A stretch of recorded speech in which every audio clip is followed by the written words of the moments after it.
শীতকালীন সময়ে শাকসবজি একটু বেশিই পাওয়া যায়। আজকে আমি আপনাদের সাথে শেয়ার করব ভতুয়া শাকের রেসিপি।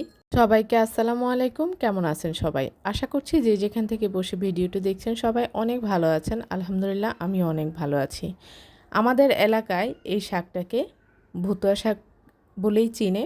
আপনাদের এলাকায় কী হিসাবে চিনে, কী নামে চিনে, যারা ভিডিওটি দেখছেন অবশ্যই কমেন্টস করে জানাবেন।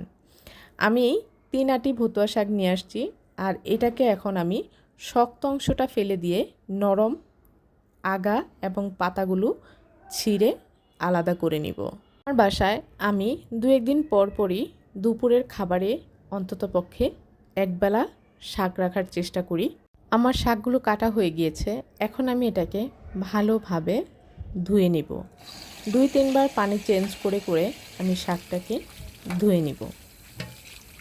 প্রতিদিন মাছ মাংস খেতে খেতে যখন ভালো লাগবে না, আপনারাও চাইলে খাবারের পরিবর্তন করতে এবং মুখের রুচি ফেরাতে মাঝে মধ্যে এভাবে শাক রান্না করে খেতে পারেন। ছোটোবেলায় দেখতাম গ্রামের বাড়িতে যখন গম চাষ করা হতো তখনই গম খেতে এই শাকটা প্রচুর হতো, আর এখন নাকি এটাকে চাষ করে আগের ছোটোবেলার সেই শাকের স্বাদ এখন আর এই শাকে নেই। তবুও ভালো লাগে, পছন্দ, তাই খাওয়া। আমি শাকটাকে ধুয়ে একটা কড়াইতে বসিয়ে দিয়েছি। পরিমাণ মতো লবণ এবং 2টা মাঝারি সাইজের পেঁয়াজ কুচি করে দিয়েছি। ঢেকে এটাকে 2 থেকে 3 মিনিট আমি জাল করে নিব। আর যখনই শাকটা একটু নুয়ে পড়বে তখনই আমি এটাকে ভালোভাবে নেড়েচেড়ে মিশিয়ে নেব। তবে খেয়াল রাখতে হবে কোনোভাবে চুলার জাল হাই হিটে দেওয়া যাবে না, তাতে করে শাকের পানি শুকিয়ে যাবে কিন্তু শাকটা কাঁচা রয়ে যাবে। আমি আবারও শাকটাকে ঢেকে দিব যতক্ষণ পর্যন্ত শাকের পানিটা শুকিয়ে না যায়। আমার শাকটা প্রায় হয়ে এসেছে। এখন আমি এটাকে ঢাকনা তুলে আবারও নেড়েচেড়ে ভালোভাবে মিশিয়ে নেব।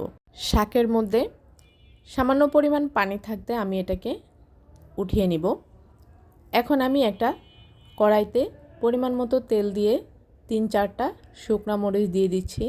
ঝালের পরিমাণটা আপনাদের নিজেদের স্বাদের উপর নির্ভর করে দিবেন।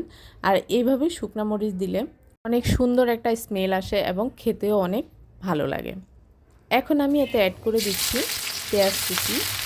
আবারও ভালোভাবে নেড়েচেড়ে এটাকে আমি সামান্য পরিমাণ জাল করে নিব। এখন আমি এতে অ্যাড করে দিব রসুন ছেঁচা। আমি এখানে রসুনটা থেতো করে দিয়েছি, আপনারা চাইলে কুচি করেও রসুন ব্যবহার করতে পারেন, তবে থেতো করে দিলেই স্বাদটা ভালো লাগে বেশি।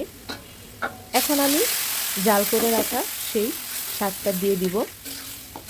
সামান্য পরিমাণ পানি রেখেছি যাতে করে মশলাটা খুব ভালোভাবে শাকের গায়ে লেগে যায়।